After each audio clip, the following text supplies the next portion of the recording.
c'est à la fuite d'un animal sauvage. C'est à la gangrène d'un corps retrouvé par terre, mort, lacéré. C'est à la fuite d'un animal sauvage. Ses yeux rouges reflétèrent dans la forêt un écho qui ne cessèrent de rugir, tels ses dents lacérées qui avaient lacéré le cou et le corps de ce mort par terre. Ce mort par terre, telle la gangrène d'un corps qui avait été laissé par terre, dans le froid, sur les feuilles, par terre au sol. La gangrène de ce corps resserrèrent les étreintes de Scott, de Derek et de tous les autres, ainsi que de Liam, ainsi que de Théo, ainsi que de Liam, qui resserrèrent les étreintes de leur meute.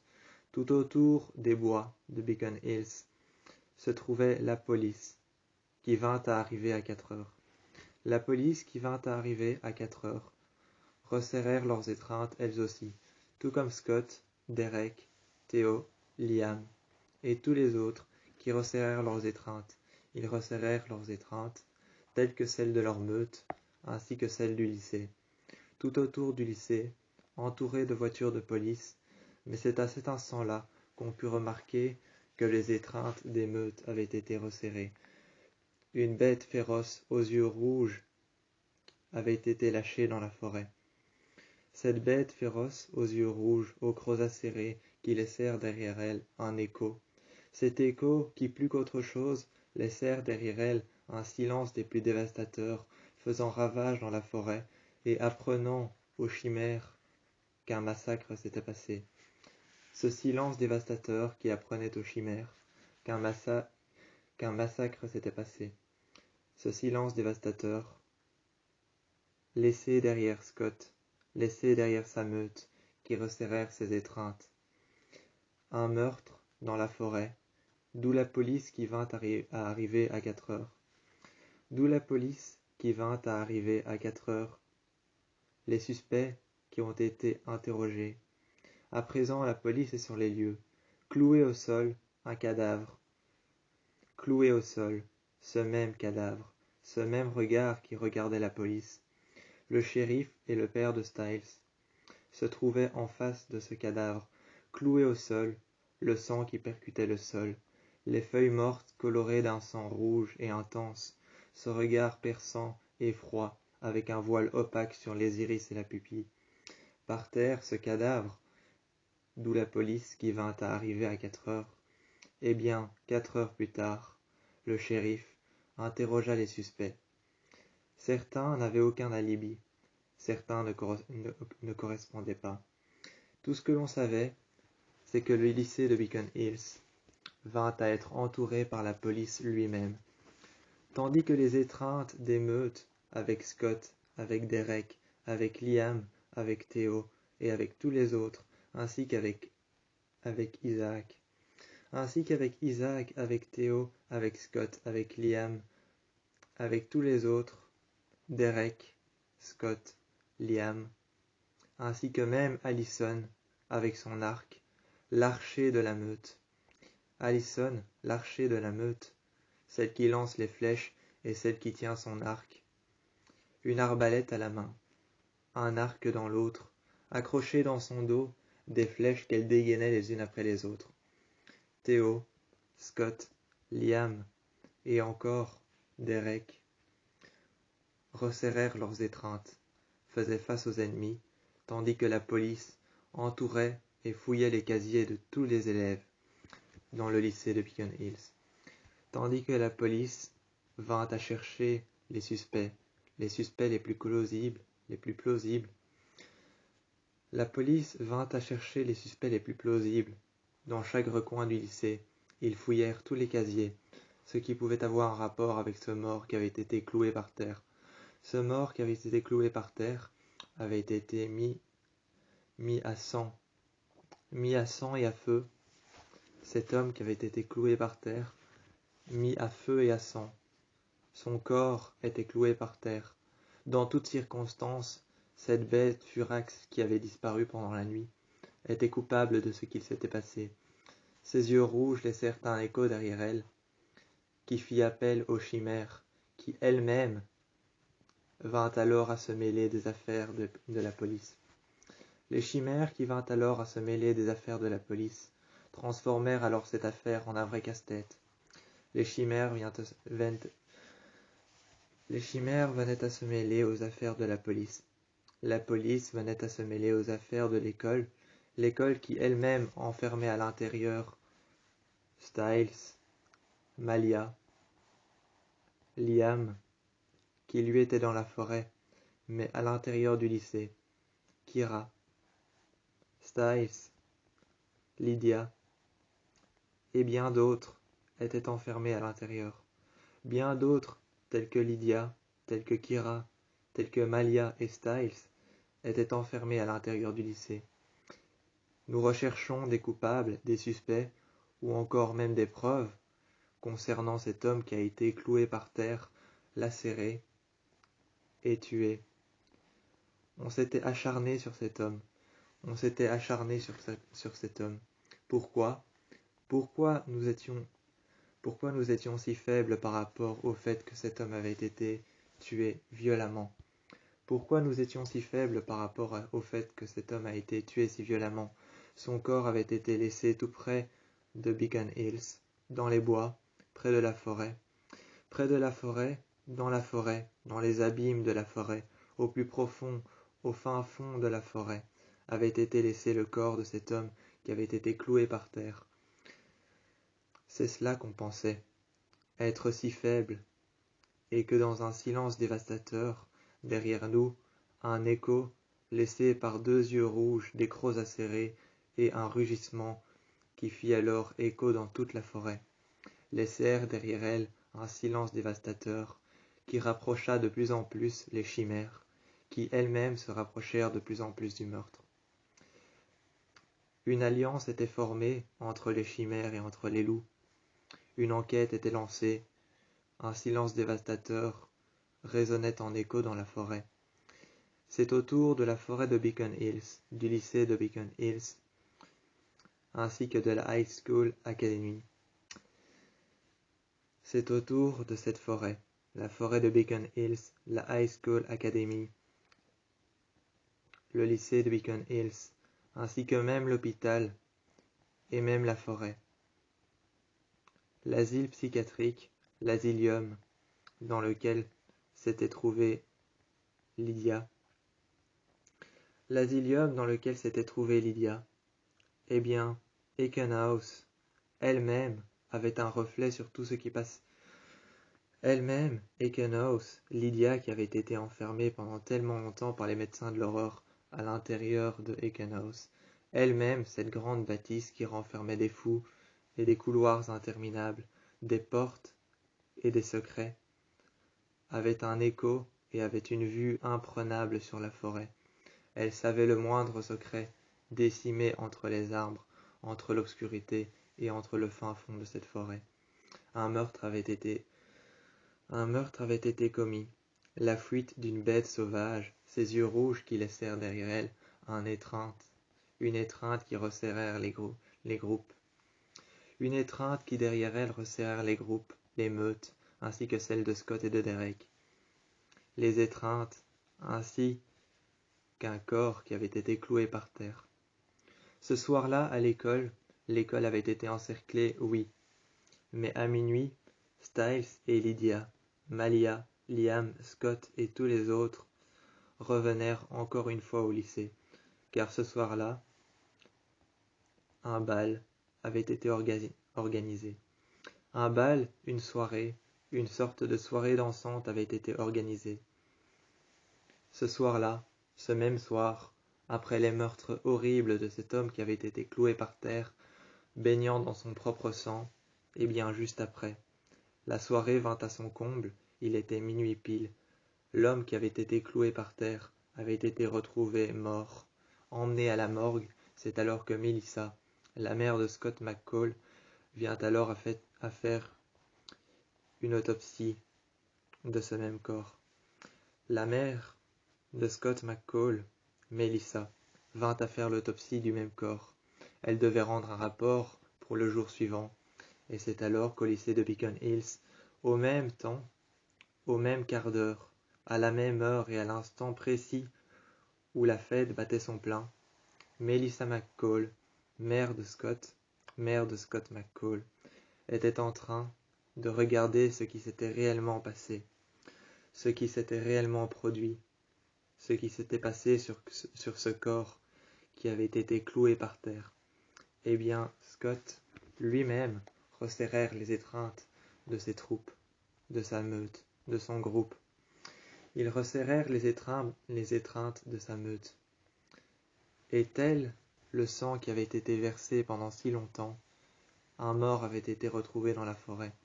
Les étreintes étaient resserrées. Derek était à côté de Scott. Scott était à côté de Liam. Car Liam était le seul à devoir obéir à Scott. Scott était le seul à devoir obéir à Derek, et dans l'ordre qu'ils avaient choisi. Derek était l'un des premiers leaders. Scott était l'alpha. Mais d'un certain côté, lorsque Derek prenait la puissance et les devants, Scott se devait de lui obéir. Seulement Liam, lui, en toute dernière position, se devait d'obéir à Scott et à Derek, qui à eux deux, resserrèrent les étreintes de leur meute. Ils n'avaient toujours pas confiance en Théo, ni Derek, ni Liam, ni Scott. Scott encore moins, et Styles encore moins. Personne n'avait encore confiance en Théo. Mais malgré cela, il avait été accepté. Il avait été accepté dans la meute. Malgré cela, Scott avait été accepté dans la meute. Scott avait été accepté dans la meute depuis bien longtemps, car il en était l'alpha. Derek avait été accepté dans la meute, car il en était l'alpha lui aussi. Mais Scott se devait de surveiller Liam, avec beaucoup d'attention, car Liam était le loup-garou, le loup qu'il formait. Et pendant ce temps, pendant que Scott formait Liam à devenir un loup-garou, un vrai Oméga, eh bien Derek reprenait les devants, reprenait les rênes, et faisait en sorte de resserrer les étreintes de la meute. Ce soir-là, le corps avait été autopsié par Melissa McCall, qui était à l'hôpital, juste à côté de la décharge électrique. Eh bien, le corps avait été autopsié. Une croc énorme, blanche, et sans aucune goutte de sang avait été retrouvée dans le cou et dans la nuque de cet homme. Des lacérations de griffes déchirant les tissus musculaires ainsi que la peau avaient été retrouvées. Cela était tellement malsain que Melissa dut sortir pendant 1 minute pour respirer à l'extérieur de la salle d'autopsie. Cela était tellement malsain. Les tissus musculaires déchirés, une dent, une canine et une croc acérées, sans aucune goutte de sang alors que le cadavre a été retrouvé dans la forêt, juste en face des Canoes, baignant dans son sang, cloué par terre. Melissa a dû sortir de la salle. Elle a dû sortir de la salle d'autopsie, sachant que son propre fils, Scott McCall, était occupé de resserrer les étreintes de sa meute. Allant chercher Liam, allant chercher Scott qui partait chercher Derek qui partait chercher Scott, se rejoignirent dans la forêt. C'est alors que, peu de temps après, Scott avait été chercher Styles avait été chercher Malia avait couru et été chercher Malia avait couru dans la forêt et avait été chercher Lydia et Malia courèrent toutes les deux dans la forêt et avaient été chercher Allison qui sortait de sa maison, tout en prenant ses flèches et son arc, les rejoignirent dans la forêt. La meute était au complet. Styles, Scott et Derek, les 3 principaux, les 2 alphas et Styles, étaient dans la forêt, attendant impatiemment Théo, la seule chimère du groupe, auquel encore personne n'avait confiance en lui. Seulement la confiance allait être gagnée s'il se battait à ses côtés. La confiance allait être gagnée seulement si Scott acceptait que Théo se batte à ses côtés. Il vint alors à accepter que Théo se batte à ses côtés pour pouvoir regagner sa confiance. Il en était la seule chimère du groupe. Pour le moment, Liam vint à arriver. Peu plus tard, Liam vint à arriver. C'est alors qu'on retrouva dans la forêt Scott, aux côtés de Derek, Derek aux côtés de Scott, ainsi que Styles aux côtés de Scott lui-même, et Malia aux côtés d'Allison, Allison aux côtés de Lydia. La meute était au complet. Il y avait Scott, l'alpha, il y avait Derek, il y avait Styles aux côtés de Scott, et il y avait Théo, la chimère.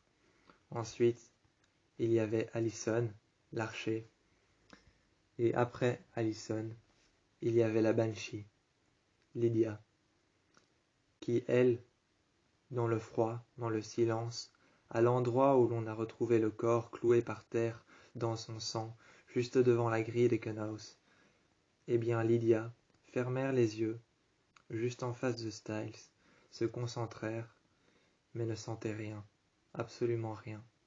Rien que le silence, le froid, les ambulances et la police. Les ambulances et la police, les ambulances qui arrivèrent à Ekenhouse, qui repartèrent, la sirène de police, qui arrivèrent à un certain endroit, qui en face de l'école se posèrent et s'éteignèrent plus tard. Plus tard, les sirènes s'éteignèrent. C'est tout ce qu'elle entendait. Les sirènes de la police, les échos qu'il y avait dans le parking en face du lycée. Mais à la fête ce soir-là, les néons, les ampoules éclairées, la piscine qu'il y avait chez Lydia, dans sa propre maison, les ampoules éclairées, le bar avec l'alcool, les verres qui avaient été servis à tout le monde. Tout le monde tenait un verre, au moins un verre d'alcool. Mais c'est alors que, face à la piscine, ce soir-là, les lumières viennent à éclairer la piscine. La piscine qui elle-même était froide, reflètèrent la noirceur de la nuit. Cette piscine qui était froide reflètèrent la noirceur de la nuit. On se demandait si même les échos des chimères, le silence dévastateur, étaient à l'intérieur de l'eau. Mais ce soir-là, les tentes blanches qui renfermèrent en dessous les barres à alcool, Lydia, qui tenait dans sa main un verre, Styles à ses côtés qui essayait de lui parler, tant bien que mal avec un verre en main. Allison qui rigolèrent avec Scott. Allison qui rigolèrent avec Scott, qui lui montrait comment tirer et comment faire en sorte de tirer une flèche. Allison montrait à Scott comment tirer une flèche, comment jouer aux archers et comment lancer la flèche aussi loin qu'elle le pouvait. Elle lui montrait comment faire. De l'autre côté, tenant son verre, tout comme Styles, il y avait Lydia, qui lui racontait ce qu'elle voyait, ce qu'elle entendait lorsqu'elle était la Banshee, et qu'elle avait des visions ou des pensées qui lui passaient par la tête. Styles était tout en écoute. À côté, il y avait Liam qui était au bar avec son verre, et qui n'avait pas nécessairement de choses à faire. Il regardait les autres, c'est tout. Un point, c'est tout. Il regardait les autres. De l'autre côté, nous avions la Banshee qui parlait. Nous avions la Banshee de l'autre côté, Lydia, pour être plus exact, il y avait la Banshee de l'autre côté qui parlait avec Styles. Pour être plus exact, il s'agissait de Lydia qui parlait à Styles et qui lui expliquait ce qu'elle voyait. De l'autre côté de la piscine, de l'autre côté de la noirceur du reflet de la nuit, dans l'eau, eh bien, de l'autre côté de la rive de cette piscine, dans le jardin de la maison de Lydia, il y avait Scott. Scott qui parlait à Allison, qui lui montrait comment jeter une flèche, comment tirer à l'arc. Il lui montrait. Et de l'autre côté, tout le monde rigolait, faisait la fête et tenait son gobelet. Rempli d'alcool, il faisait la fête. C'était la nuit, mais vint alors que le silence prit place dans la maison de Lydia.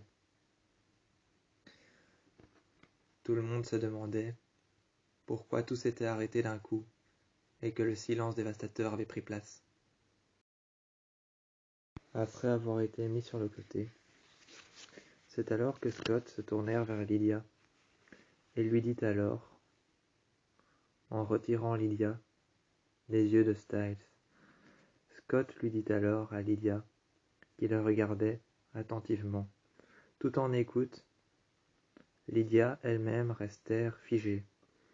Scott, lui, dit alors à Lydia qu'ils allaient partir, qu'ils allaient regarder à la télévision, si jamais des images étaient passées, si le grand public avait pu voir les informations ou avait pu lire les journaux. À quoi allait-il s'attendre? C'est alors que d'un air suspect, Lydia dit alors à Scott qu'elle était d'accord que Scott et Allison partaient, plus vite que prévu mais qu'ils partaient. C'est alors qu'au domicile de Lydia, après avoir été mis sur le côté, Scott et Allison partis du domicile de Lydia, de sa maison. Scott suivit alors Allison, qui partèrent tout seuls de la maison de Lydia. C'est alors que Scott lui-même se mit alors à la suivre. Dans l'obscurité, ils atteignèrent enfin la chambre de Scott. Ils passèrent par la fenêtre sans faire de bruit. Mélissa, elle, était dans la cuisine. Mélissa était dans la cuisine. Elle regardait par la fenêtre s'il n'y avait rien. Dans l'obscurité, elle n'entendait que les bois. Les arbres et les branches frappaient les unes contre les autres. C'est alors que, arrivé chez Scott, dans sa chambre à son domicile, eh bien, Allison rentrèrent par la fenêtre. Il ne manquait plus qu'une seule chose maintenant. Trouver un moyen de faire en sorte que personne ne soit suspecté, qu'il n'y ait aucune preuve à découvert, et que le docteur qui a eu pour peine de devoir faire l'autopsie de ce corps n'y trouve pas d'indice. C'est alors que Scott répéta à Allison qu'il plaignait fortement le docteur ou le médecin qui avait dû faire l'autopsie. Mélissa, elle, sur le côté, dans la cuisine, un couteau en main, alors qu'elle était occupée, était en train d'écouter Allison et Scott, son fils. Mélissa déposèrent alors le couteau sur le côté. Elle se mit alors sur le côté de la porte. Le dos contre le mur, elle écoutait Allison et Scott parler. Scott, son propre fils, n'arrêtait pas de répéter qu'il plaignait la personne qui avait dû autopsier ce corps.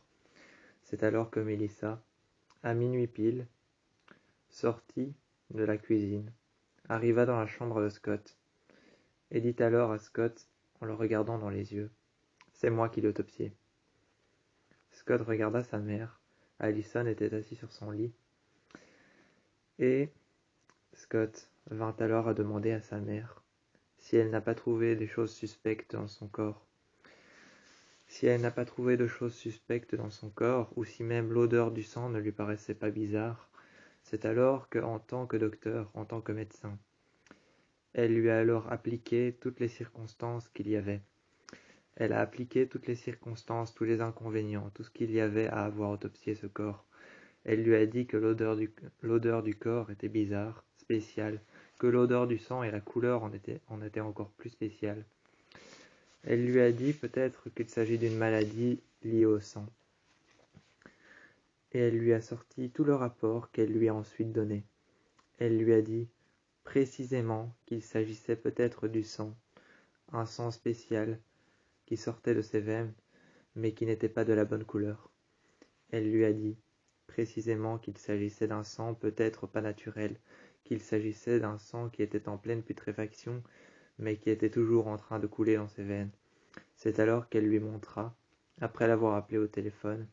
Elle repartit à la maison et réarriva dans la chambre de son propre fils. Elle vit toujours Allison, assis sur le lit, dégainant son arc et regardant ses flèches, elle dit alors à son fils, Scott, elle précisa, « J'ai trouvé une canine blanche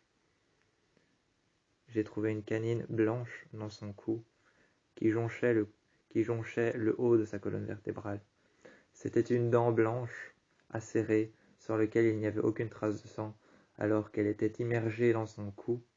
Depuis tellement longtemps, aucune trace de sang. Elle l'avait retirée, elle l'avait mis sous scellé. Pendant un moment, la maison paraît ténébreuse et obscure. C'est alors que Mélissa donna ses dents à Scott, sous scellé, sur lequel il n'y avait aucune trace de sang. Ce sang qui ne paraissait pas humain, coulait dans ses veines tout de même. Elle lui a alors donné dans un flacon un flacon qui contenait un capuchon rouge, pour bien savoir que c'était du sang. Elle lui a alors donné cet échantillon dans un flacon avec un capuchon rouge sur lequel il y avait un numéro d'immatriculation ainsi que la personne qui avait été autopsiée. Elle lui donna alors le flacon. Et par la suite, elle regarda Scott et elle lui dit « En aucun cas, tu ne dois appeler l'hôpital. En aucun cas, tu ne dois faire en sorte de partager ces infos avec quiconque. » C'est alors qu'en aucun cas Scott n'avait appelé l'hôpital, car plus tard, une fois, il savait que sa mère allait peut-être perdre son job s'il disait qu'il avait reçu des infos contradictoires. S'il disait qu'il avait reçu des infos contradictoires ou des infos qui pouvaient lui être utiles, eh bien, sa mère allait peut-être perdre son job. Et chez Scott, il y avait Allison qui attendait, tout comme hier matin, à la fête chez Lydia. Hier matin, tout le monde est venu chez Scott, lui a demandé. Quand je parle de tout le monde, je parle évidemment de Malia, je parle évidemment de Lydia elle-même et de Styles. Je parle évidemment de Styles, Malia et Lydia, qui sont à trois venus chez Scott. Il y avait Kira qui était déjà là, avec Allison. Scott avait ouvert la porte et ils avaient parlé à plusieurs dans la chambre. Dans sa chambre, ils avaient parlé à plusieurs. Certains étaient grimpés par les fenêtres, d'autres étaient passés par la porte tout simplement. C'est alors qu'ils lui montrèrent le numéro d'immatriculation qu'il y avait sur le capuchon. Ils ouvrirent le sang qu'ils versèrent dans une petite écuelle, et c'est ensuite que dans cette petite écuelle, cette petite assiette blanche, en métal, un métal blanc, eh bien cette petite assiette blanche en métal blanc qu'il y avait sur la table, ils posèrent le sang dedans, et Kira, avec la lumière qu'elle avait et qu'elle produisait grâce à son énergie, Kira, grâce à son énergie et grâce à la lumière qu'elle produisait, entre ses mains surgissaient des éclairs. Entre ses mains surgissaient des éclairs orange, blancs et lumineux, des éclairs de lueur, de l'électricité plus clairement. Le kitsune lui permettait de créer de la lumière, c'est alors qu'elle mit la lumière qu'elle créait. La lumière qu'elle créait grâce à ses mains, ces éclairs jaunes, orangeâtres et blancs qu'elle créait grâce à l'énergie du kitsune. Elle le mit alors par-dessus l'écuelle en fer blanc. Eh bien, elle regardait le sang, et le sang paraissait tout ce qu'il y a de plus pourri. Le sang paraissait tout ce qu'il y avait de plus pourri. Il n'était plus du sang humain. Il était pourri. Il sortait tout droit d'un corps qui avait été cloué par terre au sol, qui avait été laissé là pendant tellement longtemps. Ce corps qui avait été cloué au sol, il émanait l'odeur du sang. Je ne sais pas qui était cette personne qui avait été clouée au sol, expliquait Scott, mais on lui doit quand même de le venger. On lui doit de le venger, car il n'a attendu que ça. Je ne sais pas qui est cette personne, répéta-t-il, et c'est alors que Kira dit fermement, avec la lumière qu'elle faisait au-dessus du sang, elle lui dit que ce sang venait exactement d'un corps en putréfaction, que cela n'avait même plus l'odeur du sang. Scott répéta encore une fois pour que tout le monde entende bien, après avoir régénéré les forces de la meute, Après avoir régénéré les forces de la meute, après s'être mis en groupe, après avoir parlé de ce qui s'est passé, Scott dit alors: « Je ne sais peut-être pas qui est cette personne, ou même encore moins qui il est, ou qui elle était, mais je sais une chose, c'est qu'on doit écouter ce qu'on a envie de faire, notre instinct, et que les secrets qui sont dissimulés dans la forêt. Il faut qu'on venge cette personne et que les soucis ou les problèmes dont nous avons abusé pour pouvoir... Les soucis, les secrets et les problèmes dont nous avons abusé pour pouvoir sauver des personnes. Aujourd'hui, la seule chose que je sais, c'est que même si cette personne, nous ne la connaissons pas, nous devons la venger et essayer de gagner ce combat. » Il était tard, encore très tard. Styles était le dernier à être resté. Chez Lydia, la fête battait son plein. Il y avait encore des gens, mais des gens que Styles ne connaissait pas. C'est alors qu'autour des tentes, qui étaient surélevées au bord de la piscine, des tentes blanches qui s'illuminaient à travers la noirceur de la forêt. À travers la noirceur de la forêt qui entourait la demeure de Lydia, eh bien ces tentes blanches s'illuminaient, comme s'il faisait déjà jour.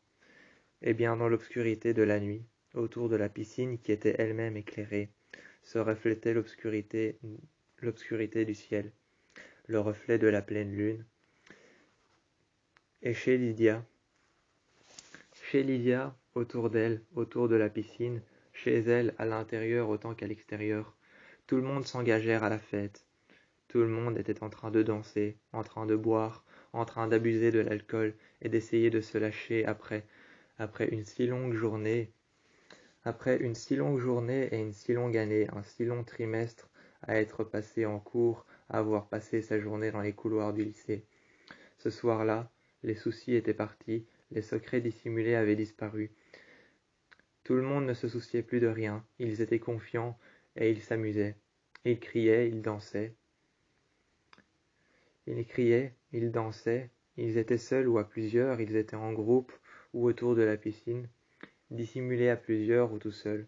Ils avaient tous un verre d'alcool en main, ils avaient été servis par Lydia, mais ils ne cessaient d'abuser, de danser, de chanter et de se laisser aller.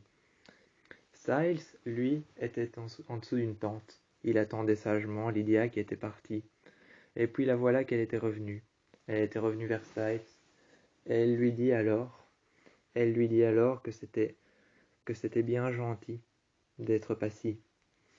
C'est alors qu'elle lui dit que c'était bien gentil d'être passé, d'avoir invité Scott, d'avoir invité Lydia, d'avoir Lydia qui avait invité Scott, qui avait invité Kira, qui avait invité Malia et Allison. Elle disait à Styles, qui était en dessous, qui pour lui, cette soirée dans l'obscurité de la nuit, qui pour lui, autour de tout ça, autour de la cacophonie qu'il y avait autour de lui, le bruit de la musique, le son des cris, eh bien, autour de tout ça, il expliquait à Lydia que pour lui, ça ne faisait rien d'avoir emmené Scott jusqu'à sa maison, que ça ne faisait rien d'avoir emmené Scott, d'avoir emmené Derek, d'avoir emmené Allison et d'avoir emmené Kira jusqu'à chez Lydia, jusqu'à chez elle. Il lui disait que pour elle, il ferait toujours le meilleur pour Lydia, car il l'aimait bien. Il l'aimait plus que ça, il l'aimait depuis la maternelle. C'est alors que il fera toujours tout et rien pour Lydia. Il fera toujours tout et rien pour Lydia. Beaucoup plus tard, il lui a parlé. Il lui a parlé et soudainement une coupure de courant, beaucoup plus tard, est arrivée dans la maison de Lydia. Styles a remarqué tout de suite, très loin, très très loin, qu'il y avait l'odeur du sang, le goût du sang, qui arrivait de plus en plus proche. Il sentait quelque chose, et soudainement, se battant et s'acharnant les uns contre les autres, une meute de l'autre côté de Ekenhouse, une meute qui appartenait de l'autre côté de la forêt, est arrivée. Cette meute de loups qui appartenait à l'autre côté de la forêt, qui était tout près d'Ekenhouse dans le fin fond de l'obscurité, était en train d'arriver en courant, en rage, des cris Des cris de rage, des yeux bleus qui étaient condamnés à rester illuminés dans l'obscurité, avec la violence qu'il y avait autour d'eux, la violence conjugale du crime qui avait été commis juste devant le lycée. Cet homme qui avait été cloué par terre dans la forêt, qui avait été lacéré et qui avait été mis à sang et à feu. Cet homme qui avait été mis à sang et à feu par terre, par son propre tueur, ses lèvres gercées par terre, son regard qui regardait vers le haut, ses bras allongés par terre, son corps dissimulé, et le voile opaque qu'il y avait par-dessus ses iris et ses pupilles. La violence conjugale qu'il y avait envers ce meurtre était imprenable. C'est alors que plus tard Styles, grâce à l'odeur du sang qu'il sentait jusqu'ici, était condamné à apprendre qu'il y avait une meute qui approchait, une meute de loups qui était à l'opposé de là où ils étaient, à l'opposé de là où ils se trouvaient actuellement. Cette meute de loups qui était à l'opposé de là où ils se trouvaient actuellement arrivait de plein fouet, en courant de plein fouet, cette meute de loups arrivait. Il pouvait sentir jusqu'ici, en dessous de cette tente blanche illuminée par des ampoules elles-mêmes qui laissèrent des ampoules qui, autour de cette tente blanche au bord de la piscine de Lydia, qui elles-mêmes laissèrent un reflet illuminé et une étreinte de lumière qui ne cessèrent de s'augmenter et d'accroître tout autour de la maison de Lydia. Cette lumière qui était en train d'accroître, qui laissait une lumière imparable à celle de dehors.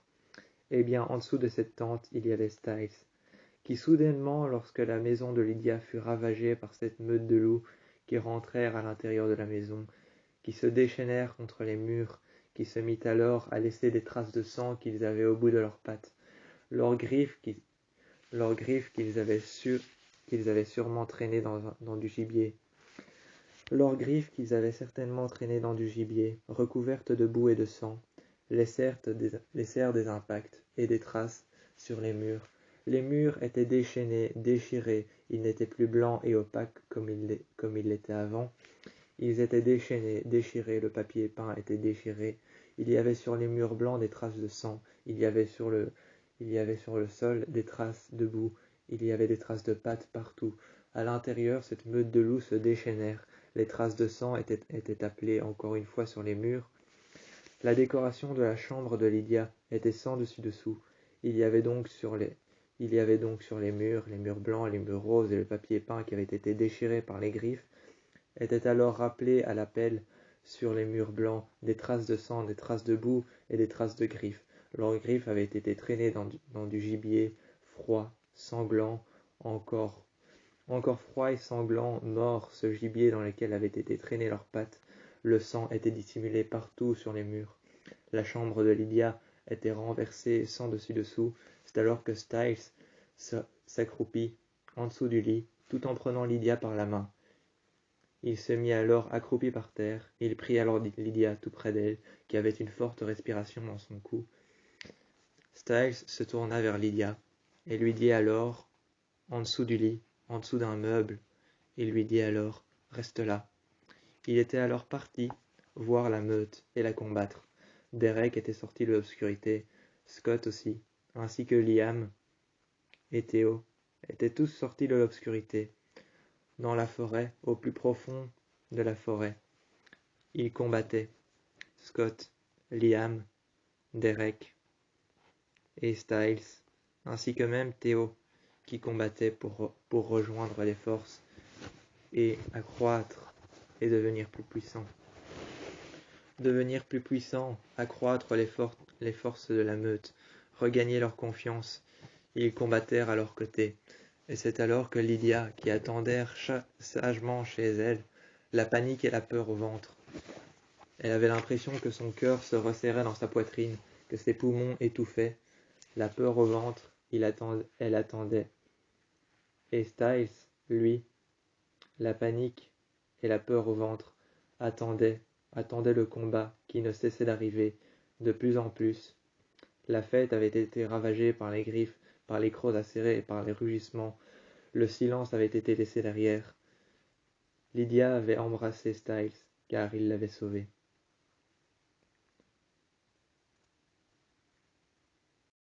Pour Théo, cette sensation familière, cette manière de combattre pour combattre, accroître sur un terrain, lorsque ce même terrain s'arrête et que le silence prend place.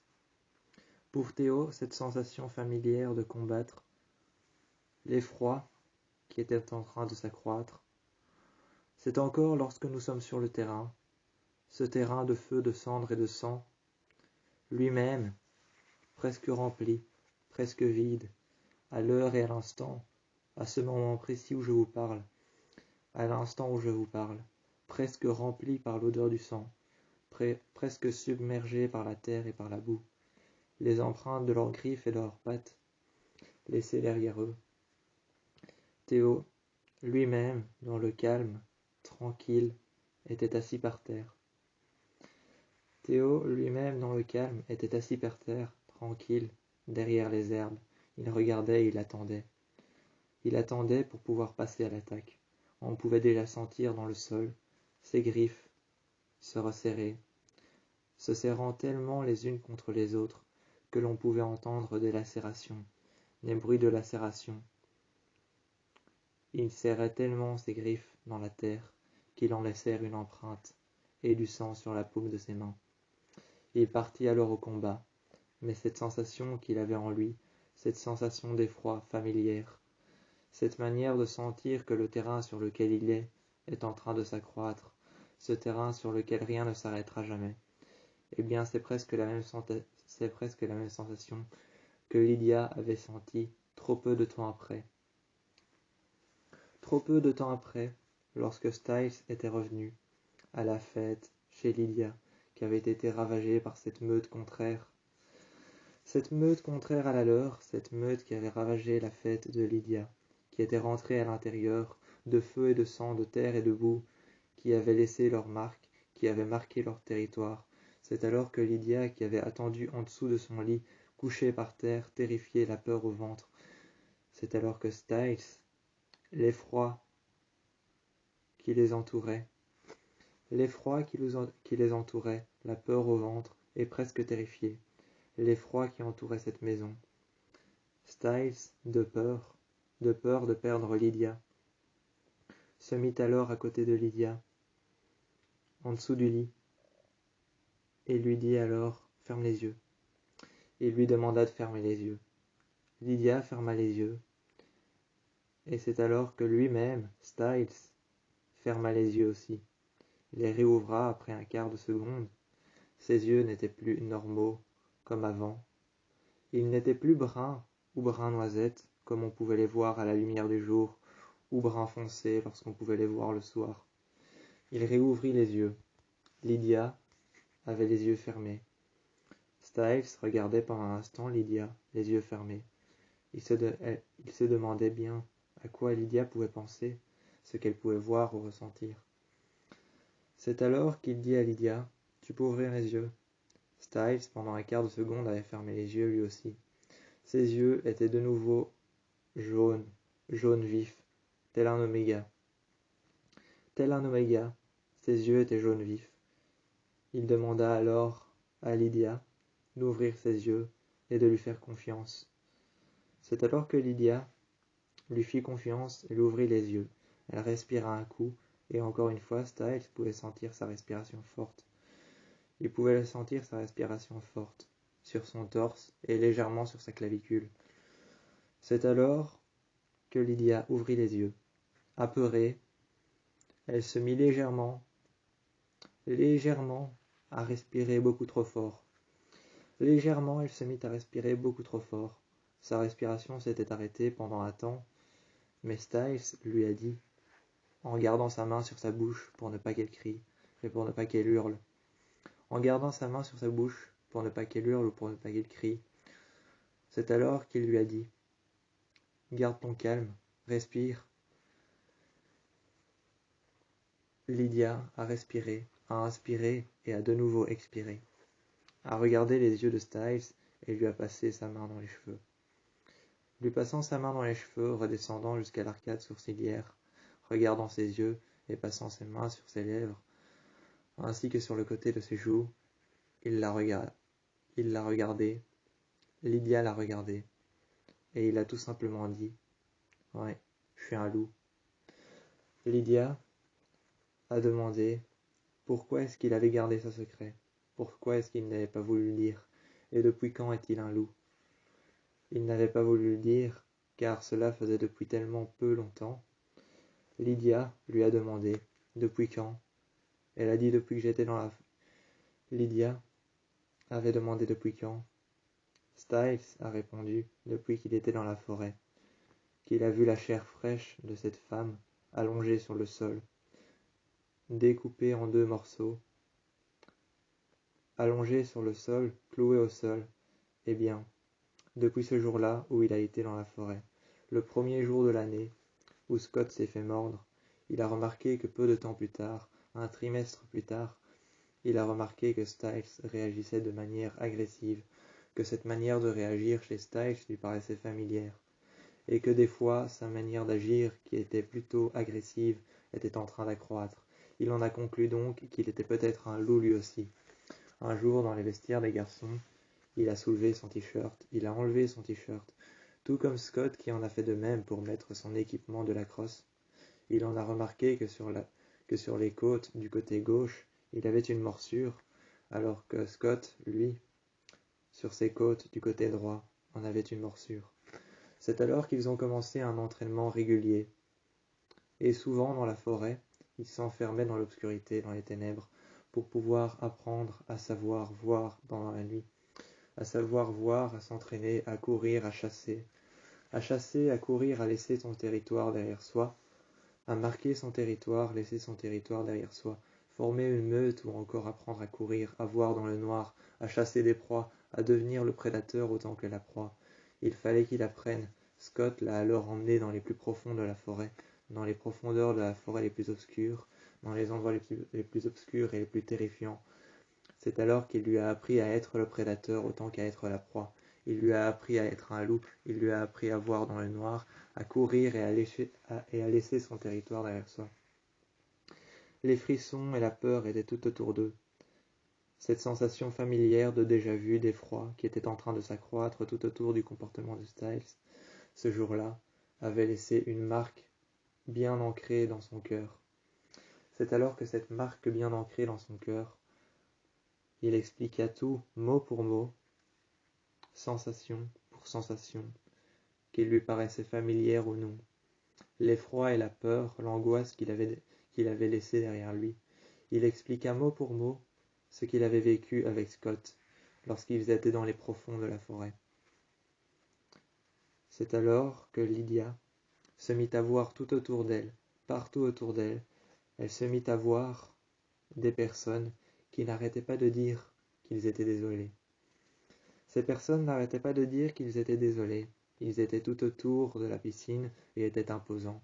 Ces personnes, qui étaient les membres de la fête, avaient une lacération au cou, étaient recouverts de sang, n'arrêtaient pas de s'avancer vers Lydia, qui elle-même se reculait vers la piscine. Elle n'arrêtait pas de dire, elle n'arrêtait pas de crier, de dire qu'elle ne voulait pas les voir, qu'elle ne voulait pas qu'ils s'approchent. Elle s'est alors tellement reculée qu'elle a commencé à crier sur le bord de la piscine. Son cri était tellement puissant qu'elle en a glissé dans la piscine en se reculant une dernière fois. En se reculant une dernière fois, elle a glissé dans la piscine. Son cri était tellement puissant et renversant que cela en a brisé les vitres. C'est alors que Lydia était tombée dans l'eau, tombée dans la piscine. Elle se releva après avoir touché le fond de la piscine. L'eau s'était figée comme si elle était dans un autre endroit, un autre lieu. Elle s'est retrouvée alors à l'intérieur du lycée, dans lequel elle entendait dans le couloir du lycée.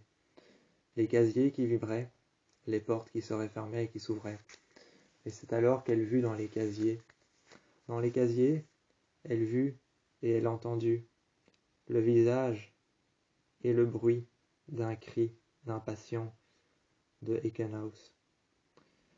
Dans les casiers, elle entendait les cris des patients de Heckenhaus, cette sensation familière de voir que quelqu'un était enfermé derrière une grille. Et bien dans les casiers, Elle sentait cette sensation familière de quelqu'un qui était enfermé derrière une grille. L'effroi de savoir que ses peurs étaient en train de s'accroître. L'effroi de savoir que ses peurs étaient en train de s'accroître. L'effroi de savoir que cette sensation familière était en train de devenir plus forte.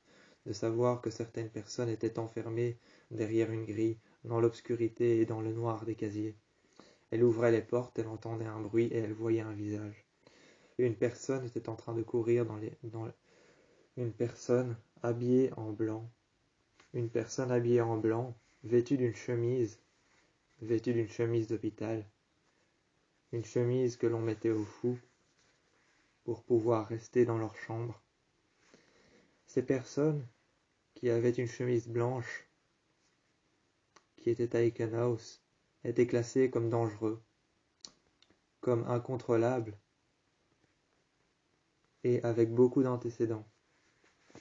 Ces personnes qui portaient une chemise blanche, qui voilait l'entièreté de leur corps, cette chemise blanche et opaque qui voilait l'entièreté de leur corps, elles ne connaissaient pas leur identité. Mais ce qu'elle savait, c'est que son séjour passé à Eikenhouse lui avait appris que ces personnes qui étaient vêtues d'une chemise blanche qui voilait leur corps étaient des personnes sous traitement haut et régulier. Ces personnes étaient vraiment très dangereuses et pouvaient parfois avoir des manifestations psychotiques ou encore de la psychose ou de la parano. Elle était partie à la recherche de cette personne vêtue d'une même chemise blanche. C'est alors qu'elle entendait les cris dans les couloirs. Elle savait qu'au-dessus d'elle, c'était la piscine et les profondeurs, et qu'au-dessus se déroulait la fête dans sa maison, mais l'eau s'était figée. Il n'y avait plus de courant, il n'y avait plus la sensation du froid, il n'y avait plus la sensation de l'extérieur, le bruit de la fête, les cris et les adolescents qui s'amusaient. On n'entendait plus la musique, on n'entendait plus les adolescents qui s'amusaient, le mouvement de leurs pieds sur la terre, les danses ou encore les cris, la musique, rien que le silence. Tout autour de Lydia, il y avait le noir du couloir dans lequel elle marchait pour rejoindre cette personne. Eh bien, elle continuait à marcher, encore et encore dans l'obscurité. C'était le calme, les fenêtres étaient ouvertes, elle avait essayé de sortir.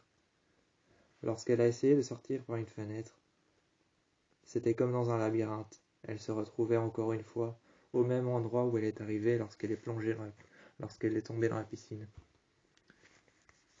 Styles lui-même avait plongé dans la piscine, car il ne voulait jamais oublier Lydia quelque part.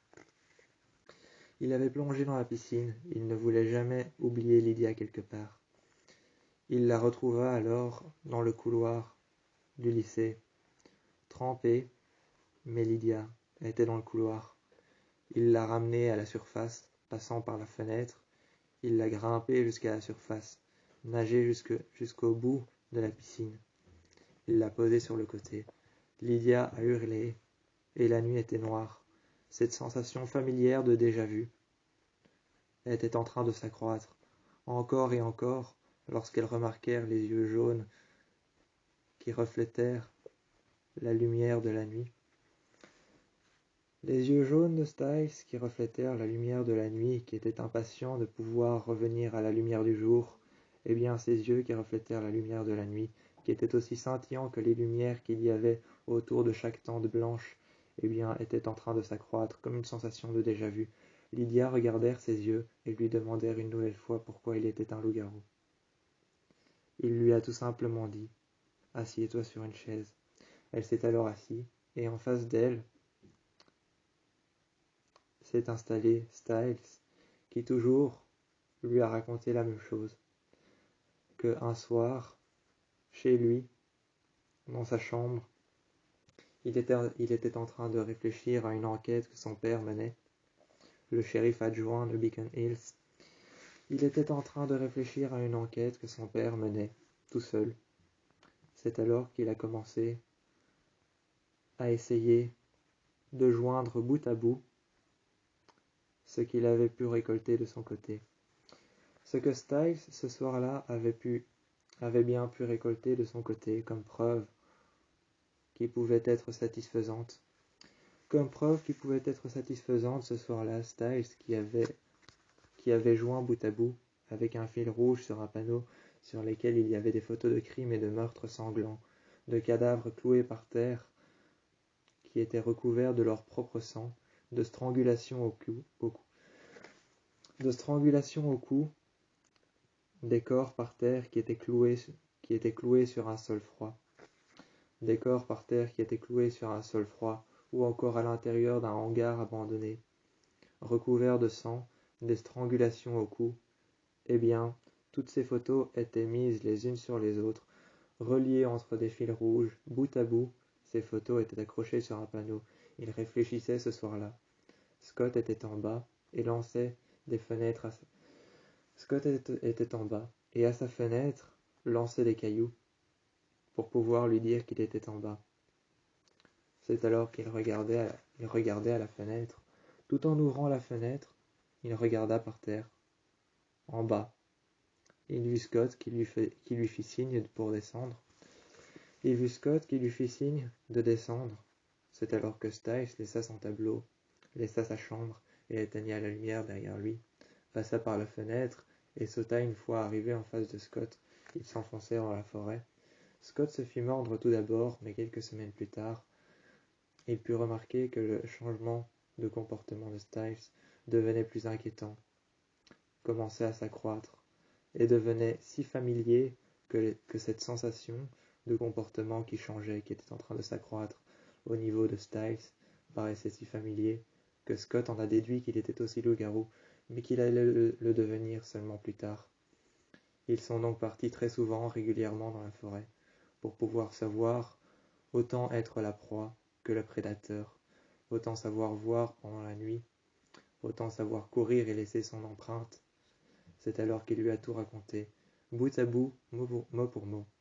Il lui a tout raconté, laissant derrière lui une trace de son territoire dans la maison de Lydia.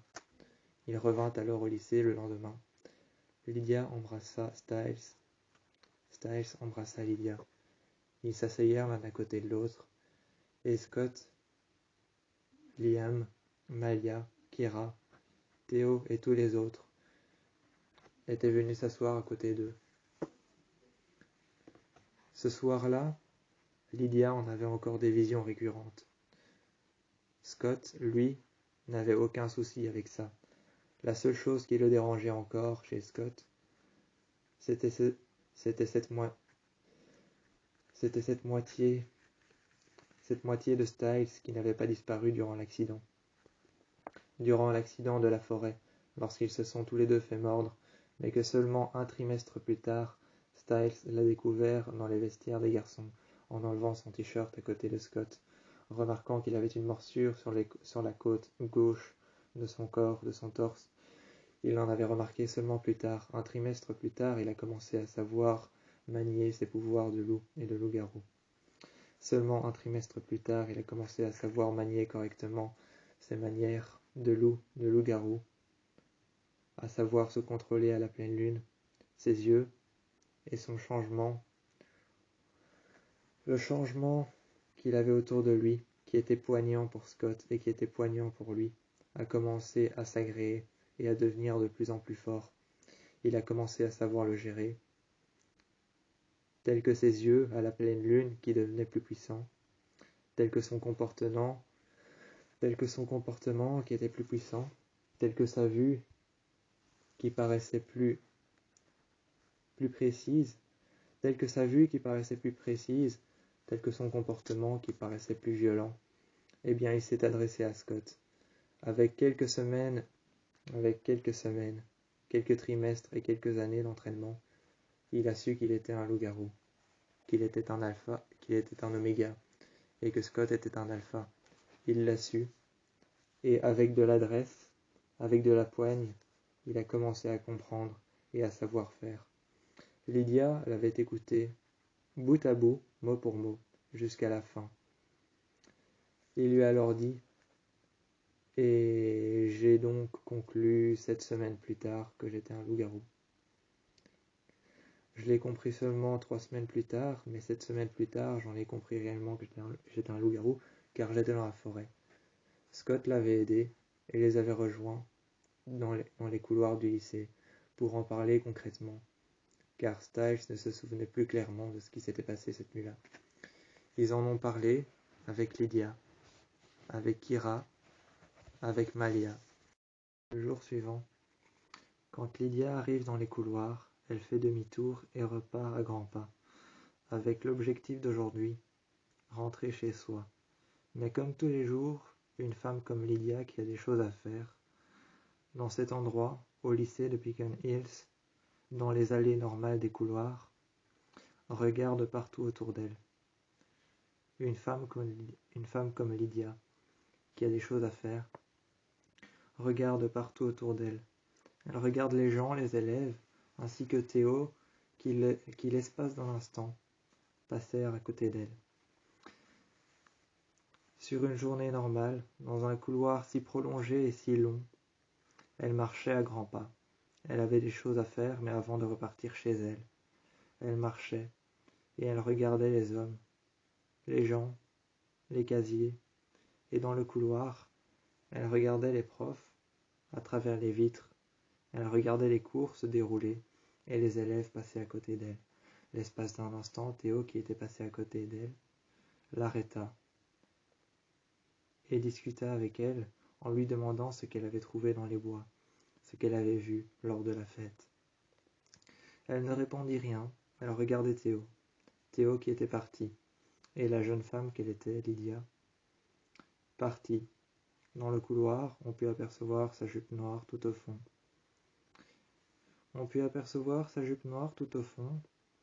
Ainsi que ses baskets blanches, chaussures qui marchaient à grands pas. Ces chaussures qui marchaient à grands pas, on put la voir avec des chaussures blanches, des baskets à talons compensés blancs, une jupe noire et des bas gris, ainsi qu'un long t-shirt collant V rouge.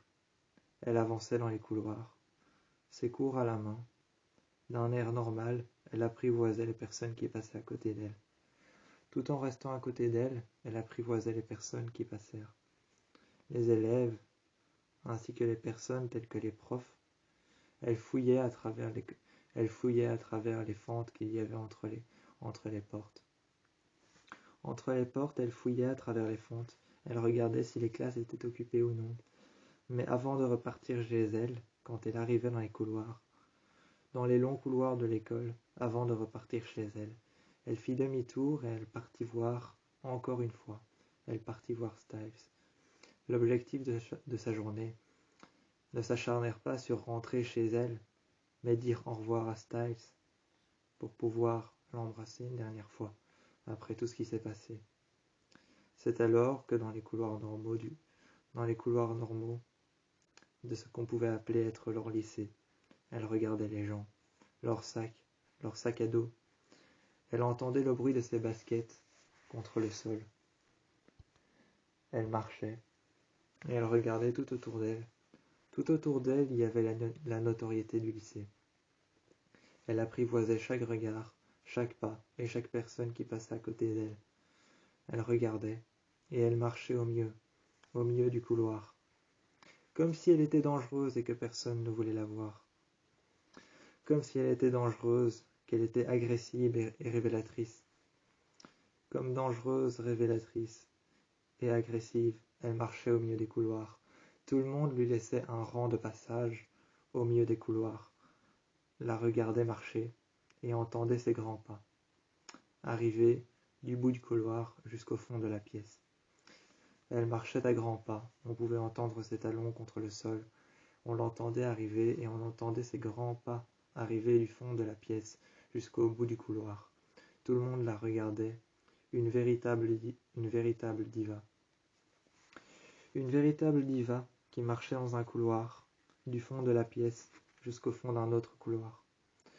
Tout le monde faisait en sorte de forger une grande rangée vide par laquelle elle passait avec son sac à dos autour de son épaule.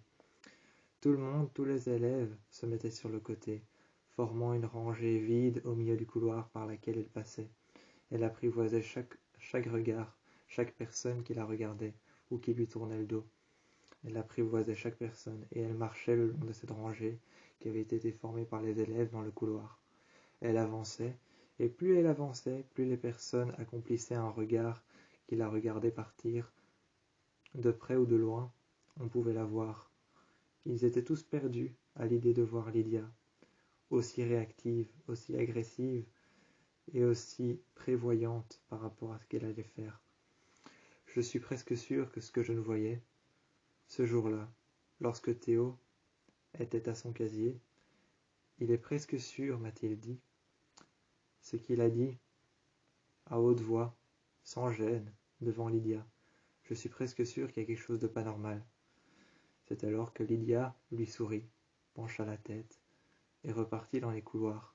Presque sûre qu'il y avait tout de normal, elle regarda Théo, elle lui fit un geste de la main, reprit ses cours et repartit au fond du couloir. Sans même faire un geste à personne, elle regardait les personnes marcher. Elle vit un couple d'élèves. Elle vit un couple d'élèves assis sur le bas-côté d'un escalier. Elle les regarda attentivement, et avec un air bonne copine, elle se posa à côté d'eux. Doucement, elle lâcha ces mots. Doucement, elle lâcha ces mots, les uns après les autres. Vous êtes sûr que tout va bien? Je vous vois sur le côté comme s'il y avait quelque chose de dérangeant. Elle lâcha ces mots, les uns après les autres, comme si elle voulait faire ami-ami avec des personnes qu'elle ne connaissait même pas. Peut-être que ces personnes étaient déjà devenues des copains, ou pas, personne ne le savait. Mais Styles, qui était dans le vestiaire des garçons, rien que par les battements de son cœur, tout au long du cours dans lequel elle était actuellement, Styles, dans le vestiaire en train d'enlever son t-shirt, de l'ôter et de le jeter par terre, put sentir les battements du cœur de Lydia. Il y avait réellement quelque chose qui se tramait, mais personne ne savait réellement quoi. Elle était préoccupée, elle avait envie de voir Styles et de lui dire au revoir. C'est alors qu'en préparation, en cours, Styles put entendre ses battements de cœur. Plus vite qu'une ombre, ils passèrent les uns après les autres. Quant à ça, lorsque c'est passé et qu'il n'a plus entendu de battements de cœur, il a entendu une forte respiration. Il s'est alors étalé par terre. Il a regardé en dessous des casiers, en dessous des bancs, car il pensait qu'elle était réellement déjà dans le vestiaire. Mais ni rien ni personne. Il se releva, bien avant que Scott lui ait dit « Mais enfin, qu'est-ce que tu fais ?» Il se releva et regarda Scott. Il regarda Scott, qui lui avait demandé ce qu'il faisait. Et il lui a dit « Je suis presque persuadé qu'il y a quelqu'un qui va nous rejoindre. » 5 minutes après être passé par son club, le club qu'elle avait organisé pour pouvoir fonder une association qui rendrait peut-être la protection des loups-garous un peu plus sûre, elle avait fondé un club, sachant que son copain, son petit ami, était un loup-garou, que l'ami de son petit ami était un alpha, que l'un des amis de Styles et de Scott était un alpha lui aussi, un mercenaire un peu seul, qui se promenait ou qui passait de temps à autre dans la forêt. Il était un mercenaire. Je parle évidemment bien de Derek. C'est alors que Scott, tout comme Styles, tout comme Derek, tout comme tous les autres ainsi que Malia qui est une coyote-garou, eh bien, tout comme Malia qui est une coyote-garou, tout comme Derek qui est un loup-garou, tout comme Styles qui en est un, Lydia avait formé un club de protection des loups-garous, des coyotes-garous, des chimères et d'autres créatures surnaturelles. Elle en avait formé un club avec Allison, qui elle-même venait tous les jours voir si tout allait bien. Les préparations pour bientôt, car bientôt Lydia et Allison allaient sortir seule à seule dans la forêt pour pouvoir préparer avec précaution, de manière anonyme de manière subtile, de manière anonyme et de manière subtile, pour pouvoir préparer avec précaution, minutieusement chaque détail, la protection des loups-garous, des chimères, ainsi que même des coyotes-garous. Les coyotes-garous, les chimères, les loups-garous. La précaution était subtilement préparée à la lettre, mot pour mot. Sur feuille, tout avait été mis sur synthèse. Lydia et Allison étaient partis. Lydia était partie et Allison était partie. Allison qui était venue avec son arc, qui avait rejoint Lydia sous un arbre, tout à côté de Aikenhouse, dans la forêt. Elle l'avait rejoint sous un arbre, avec son arc qu'elle avait chargé, dégainant une flèche et puis l'autre. Elle protégeait les loups, avec Lydia qui, elle, avec son don, maintenait la distance entre le lycée, Aikenhouse, la forêt, et les profondeurs de la forêt, les ombres. Elle maintenait la distance entre les deux mondes. Elle maintenait la distance, en sachant qu'elles resteront dans le même monde, tout en s'enfonçant dans les ombres de la forêt. Et bien, tout en sachant cela, elle maintenait la distance. Grâce à son don, elle savait savoir, à n'importe quel moment, quand est-ce qu'elles étaient trop éloignées. Elle savait savoir à n'importe quel moment quand est-ce qu'elles étaient trop éloignées. C'est alors que dans la forêt, elles protégèrent pendant quelques années, quelques mois, ou même quelques heures. Mais chaque jour, elles revenaient avec précaution, minutieusement, elles revenaient avec précaution. Cela avait duré pas une année, pas un mois, mais 1 an et un semestre. Elles revenaient avec précaution, encore et encore, et un jour, il est arrivé que Styles l'apprenne. Il a voulu savoir ce que c'était ce club. Lydia lui a raconté que c'était pour protéger les coyotes-garous tels que Malia, ainsi que les loups-garous tels que toi, Styles, et tels que toi, Scott, ainsi même que Derek les alphas, les mercenaires et ceux qui sont solitaires. C'est pour les protéger. Il voulait la certification d'Allison. Allison lui a dit que c'était vrai, c'était certifié. Ils avaient créé un groupe pour pouvoir protéger les mercenaires, les solitaires, les loups-garous, les coyotes-garous et les chimères. Toutes les bestioles qui ont été génétiquement modifiées. Toutes celles qui ont une ADN génétiquement modifié, telles que les chimères, les coyotes-garous ou encore ceux qui ont eu un accident, qui ne peuvent pas se protéger seuls ou qui sont seuls dans la forêt, tels que les omégas. Eh bien, c'est pour les protéger qu'elles partent seules. Chaque jour, à la grille de Aikenhouse, elles partent et elles s'enfoncent dans la forêt de plus en plus, espérant trouver un loup en détresse qu'elles pourraient bel et bien protéger, ou encore un chasseur qui voudrait s'en prendre à un oméga solitaire. Styles, lui, regardait dans les yeux de Lydia. Lydia lui avait tout expliqué mot pour mot, lettre pour lettre, lui avait montré la synthèse qu'elle avait écrite en cours, et lui avait dit que c'était bel et bien pour ça, que des fois elle passait même par le Néméton pour voir si des êtres surnaturels n'avaient pas refait surface, car depuis il avait été condamné. Styles a juste répondu,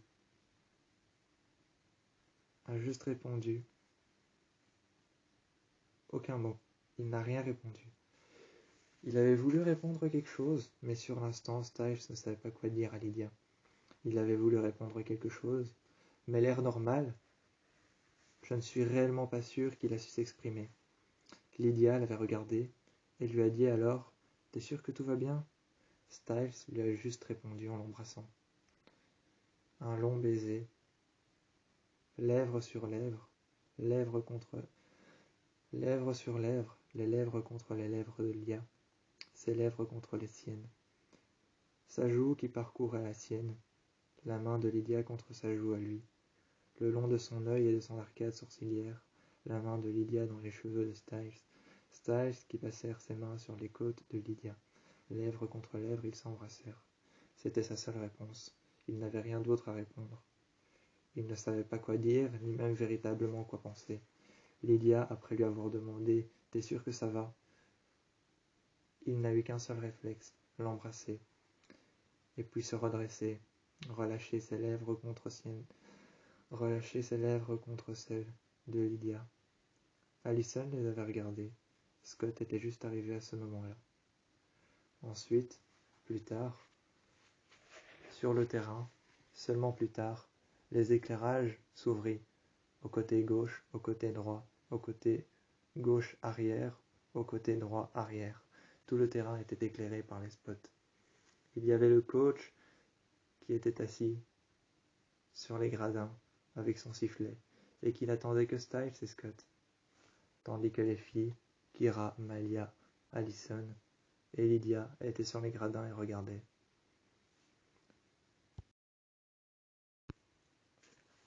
Avait-il parlé à la police? Avait-il demandé ce qui s'était passé?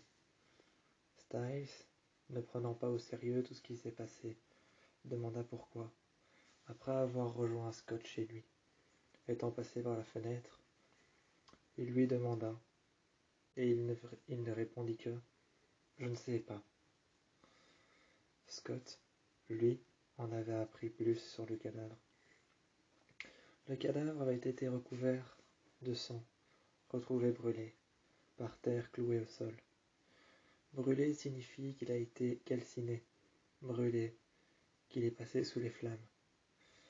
C'est alors que Scott, tout comme sa mère qui est infirmière, lors de l'autopsie, a découvert un tissu qui s'était introduit dans les tissus musculaires. Un tissu qui s'était introduit sous la peau dans les tissus musculaires. Elle découvrit alors ce morceau de tissu qu'elle retira de son corps, faisant apparemment partie d'une chemise et d'un survêtement de police, et d'une chemise de shérif. On en a retrouvé l'ADN de Jordan Parrish, ainsi que son survêtement de police déchiré, mis sur le bas-côté dans un coin, entre les racines d'un arbre. Dans l'obscurité, un cadavre cloué au sol. On y a découvert son sang, son ADN, mais ce n'est pas pour autant que ce soit lui qui a calciné le cadavre, qui lui a tranché la jugulaire, et qui lui a lacéré le cou. Ce n'est pas pour autant que ce soit le chien de l'enfer, ou Jordan, qui en ait perdu le contrôle. Personne ne sait encore ce qui est arrivé. Seulement, certaines personnes commencent à croire que Jordan Parrish pourrait peut-être en être le coupable. Certaines personnes commencent à croire que Jordan pourrait en être le coupable. Mais comment un lieutenant de police, aussi calme et aussi dévoué à la loi de Beacon Hills, aurait-il pu s'en prendre à une personne dont il ne connaît l'identité? Comment? Puis ça ne pourrait pas être lui, car la chose qui a pris la fuite, la chose que Scott a vue dans la forêt avec Styles, était une ombre noire aux yeux rouges et ne portait pas de survêtement de police. Seulement un bout de tissu dans ses crocs. Cette chose portait un bout de tissu dans ses crocs. C'est alors que plus tard, Styles appliqua une seconde déduction. Il dit alors, si cette chose qu'on a vue ce soir-là portait un tissu entre ses crocs, avait du sang sur ses dents, et que la dent qu'on a retrouvée dans son cou n'en a pas, que le tissu qu'on a retrouvé par terre est celui de Jordan Parrish. Jordan a bien pu se transformer en un chien de l'enfer pour pouvoir combattre cette chose qui par la suite a pris la fuite et s'en est pris à un autre policier que lui. Seulement ce sont ses empreintes, car la bête qu'on a vue ce soir-là, cette bestiole noire, surnaturelle, cette créature aux yeux rouges et aux dents acérées et tranchantes, portait bel et bien dans sa main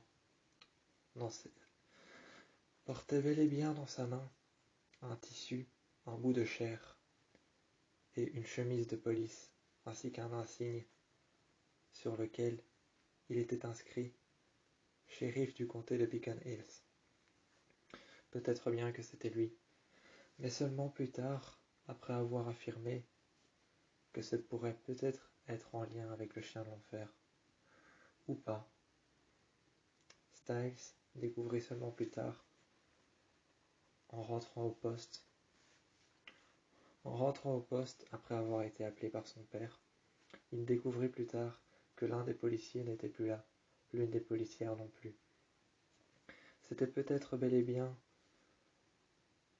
le t-shirt, la chemise ou le bout de tissu que cette bête féroce aux yeux rouges avait en bouche, qui pouvait appartenir au policier qui a disparu. Ce pourrait peut-être être son corps, mais tant bien que mal, le jour suivant, c'est alors que Scott était sur le terrain. Le coach cria haut et fort: « Ouais, c'est bien, ça c'est mon fils !» C'est alors qu'il cria haut et fort: « C'est bien, ça c'est mon fils, continue à jouer comme ça c'est un bon tireur !» De l'autre côté, il y avait, assis sur le banc, Malia, Lydia et Styles. Lorsque Styles entendit la remarque du coach, qui commençait à crier haut et fort: « Ouais, ça c'est bien tiré, allez, ouais, il commençait à s'exclamer haut et fort que c'était bien tiré, que c'était un bon coup, que c'était fait avec de la franchise, que sans réfléchir, il avait marqué un but. Fait avec de la franchise, haut et fort, il cria: « Ouais, ça c'est un bon coup, allez vas-y, tire, tire !» Criant haut et fort qu'il avait tiré un bon coup, un coup franc et qu'il avait marqué un but, le considérant comme son fils. C'est alors que Styles, assis à côté de Lydia, répondit tout simplement: « Et moi ?» Le coach se retourna et dit tout simplement: « Oui, mais lui, je me considère comme mon fils, mais bon, toi, t'es sur les terrains, quoi. »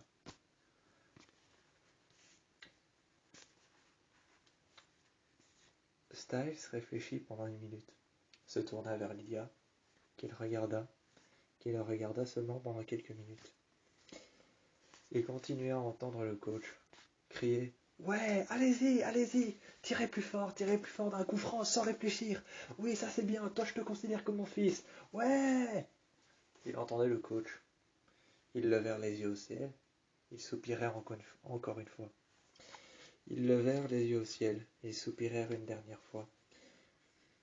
Lydia regarda Styles, mit sa main sur son épaule droite, l'embrassèrent et lui dit que c'était pas grave, que peu importe la prochaine fois qu'il sera sur le terrain, peut-être qu'il aura droit aux mêmes encouragements. Il répondit alors une dernière fois, après les mêmes encouragements successifs, il répondit: « Et moi ?» Lydia se mit à l'embrasser. Malia, sur le côté, fit un petit commentaire, tout léger. « Enfin, tu l'as fait taire. » Scott, lui, se tourna, déposa la crosse par terre. Il se tourna, il soupira, il enleva son casque qu'il tenait sur le côté et vint à les rejoindre dans les gradins. C'est quand bien même que ce même soir, Peter rejoigna Derek. Theo rejoigna Peter et Derek, qui eux deux étaient sur le parking, à côté de la Chevrolet Camaro noire, parquée juste en dessous d'un arbre. Dans le parking, parquée juste en dessous d'un arbre, la Chevrolet Camaro de Derek, qui Derek avait été rejoindre Peter, qui Peter par la suite avait été rejoindre Theo, qui par la suite Theo avait été rejoindre Peter et Derek, juste à côté de la Chevrolet Camaro, garée en dessous d'un arbre, sur le parking, dans l'obscurité et les ombres de la forêt. Elle ne cessait d'illuminer la forêt. Peter et Derek étaient juste en face de la voiture. Theo, lui, venait de les rejoindre, en sortant des ombres de la forêt. Scott était déjà à l'intérieur avec Styles, Lydia et Allison, ainsi que Kira, étaient à l'intérieur. Styles, lui, se mit alors à l'intérieur avec Scott. Il se mit à l'intérieur avec Scott. Il appuya son plan, il appuya sa thèse, et soigneusement, ils répartissèrent alors son plan sur la table. Ils répartissèrent à deux leurs plans sur la table. Évidemment, Styles ne parlèrent que plus souvent que Scott.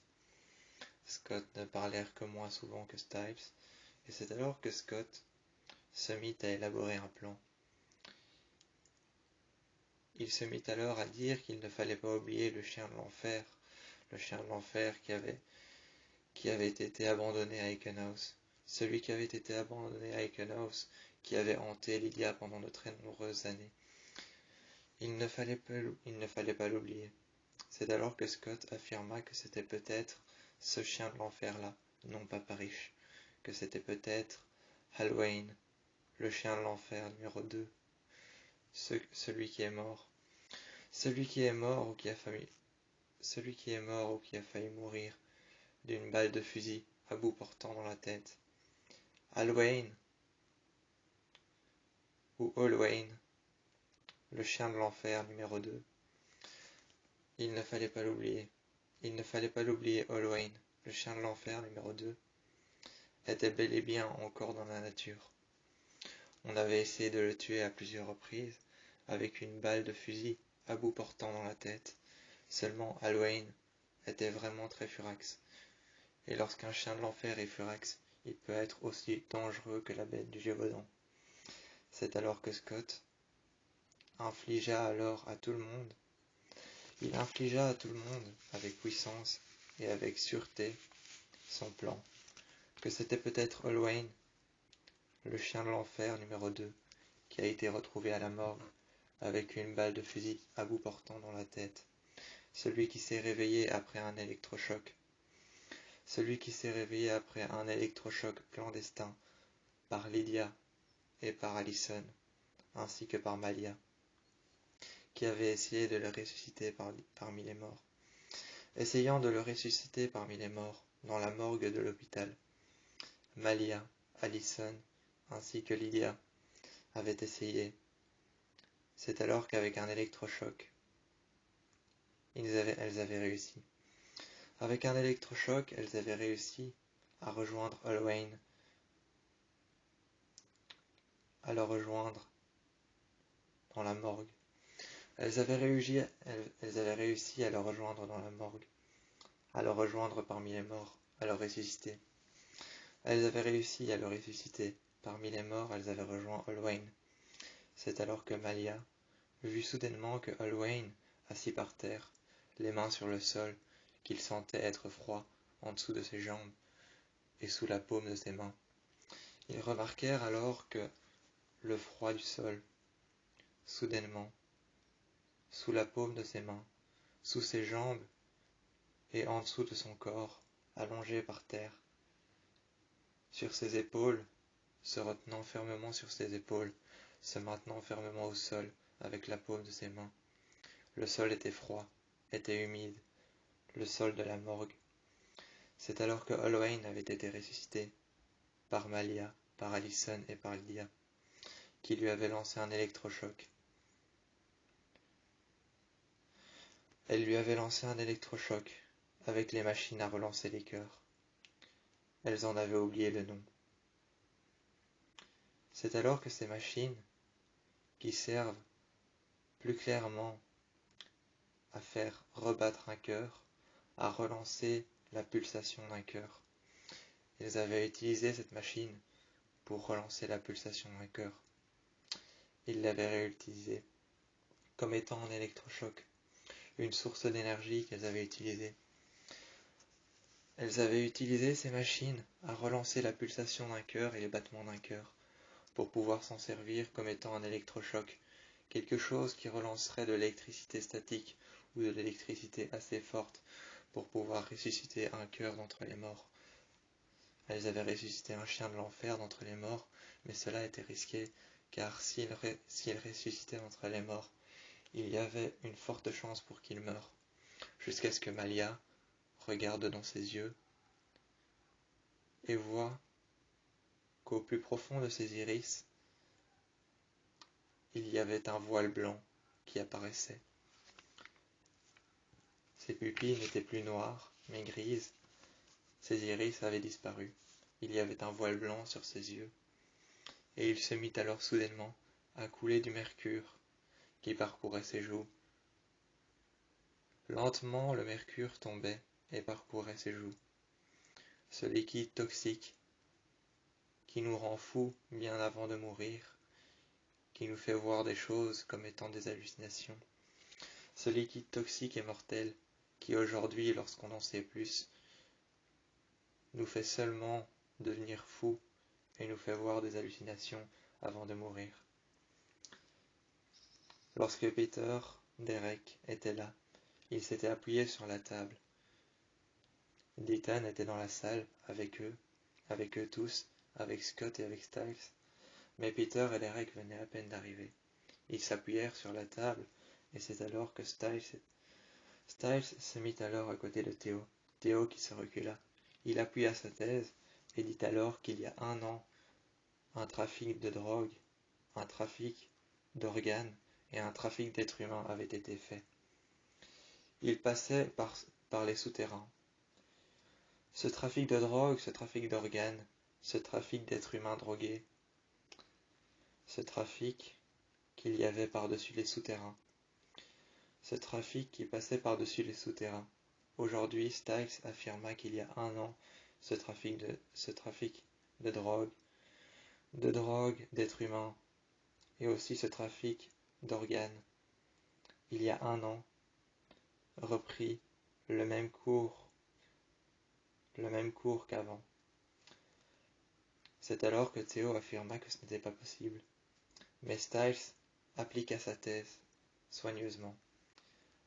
Kira était en train d'écouter, Allison regardait, Théo affirma que ce n'était pas possible, et Derek et Peter étaient assis sur la table et appuyés contre la barre en fer.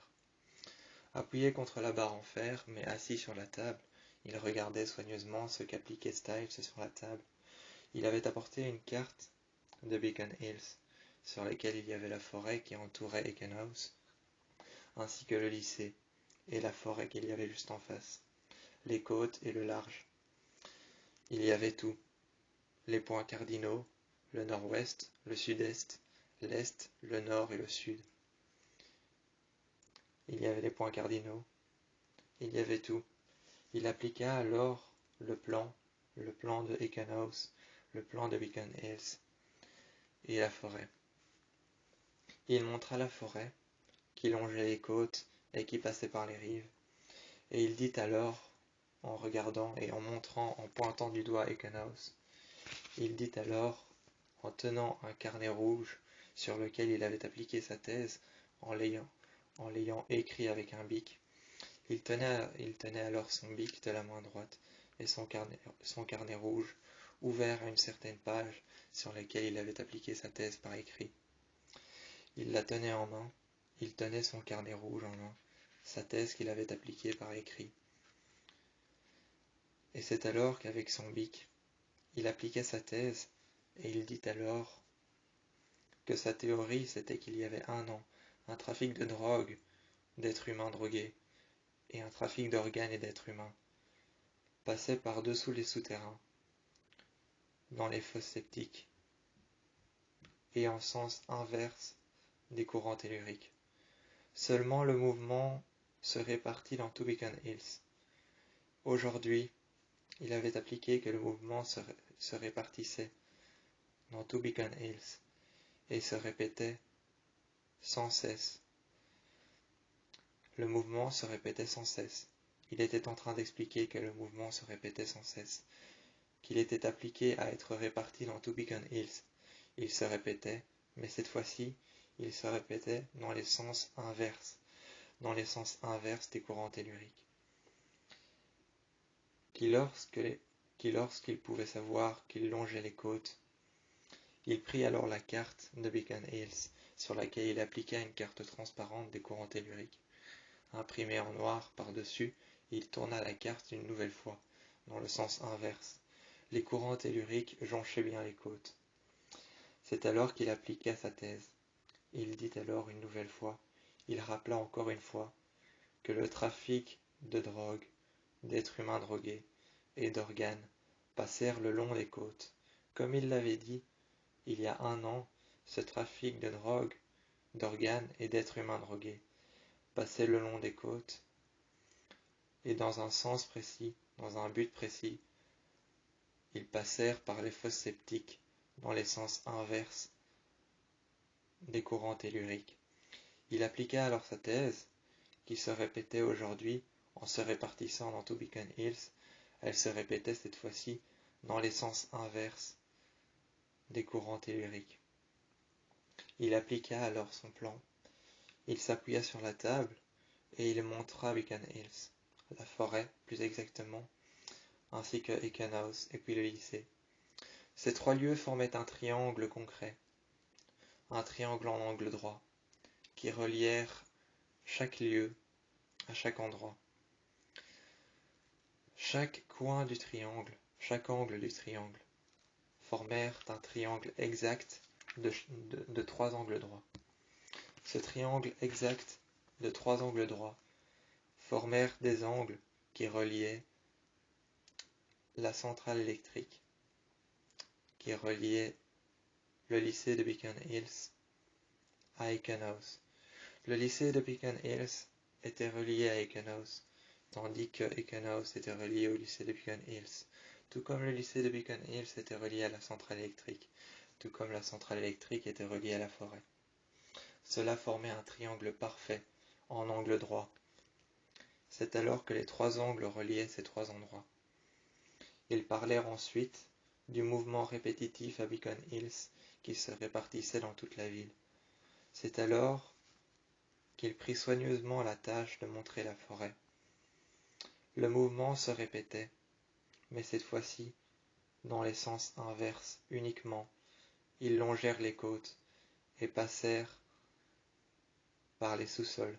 Ils passèrent par les sous-sols, mais seulement les premiers corps qui ont été retrouvés à la centrale électrique. La centrale électrique, il affirma en la montrant d'un coin de l'angle qui formèrent ce triangle parfait. Il affirma une nouvelle fois, en montrant de l'index, le point cardinal le plus haut de la centrale électrique, qui était relié par le triangle parfait qui formèrent un angle entre la forêt, le lycée de Beacon Hills et la centrale électrique. Il affirma que le premier corps avait été trouvé dans la centrale électrique, et que certainement, il y a bien longtemps, la centrale électrique était reliée à quelque chose d'autre, quelque chose qui n'apparaît pas sur le triangle, quelque chose qui prouvera que Parrish est innocent. C'est alors qu'il montra il montra avec son index. Peu plus tard, il montrait avec son index sur la carte que la centrale électrique était le croisement et est toujours le croisement, le plus chaud, le plus fort et le plus sophistiqué. Il montra avec son index que encore aujourd'hui, et bien avant cela, il y a 1 an, le croisement de la centrale électrique était le plus fort, le plus chaud, le plus électrique, celui où le plus de courant tellurique passait. Il affirma alors que si le plus de courant tellurique passait en dessous de la centrale électrique, qu'il en était le croisement le plus fort, le plus chaud et le plus tellurique. Il affirma que ce devait sûrement être la cause de l'énergie qui passait dans le sol, aspirant toutes les toxines, le corps qu'il y avait sur le sol, le sort qui avait été réservé à cet humain, le corps qu'il y avait sur le sol, qui avait été cloué au sol, qui avait affirmé être tué. Eh bien, cette personne qui avait affirmé être tuée, être clouée au sol, être recouvert de son propre sang, avoir été lacéré au cou, avoir été tué et cloué par terre, ce corps que la police avait retrouvé n'était pas loin de la centrale électrique.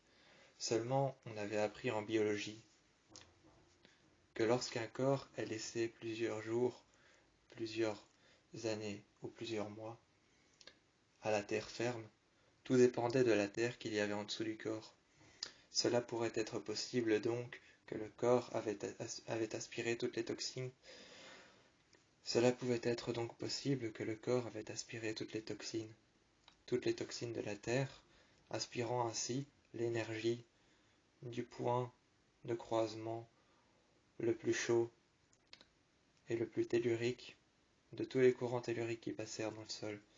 Ainsi, l'électricité a pu remonter à la surface, aspirant la chaleur du corps, et le corps s'est immolé tout seul, ce qui pourrait prouver que Parrish est innocent.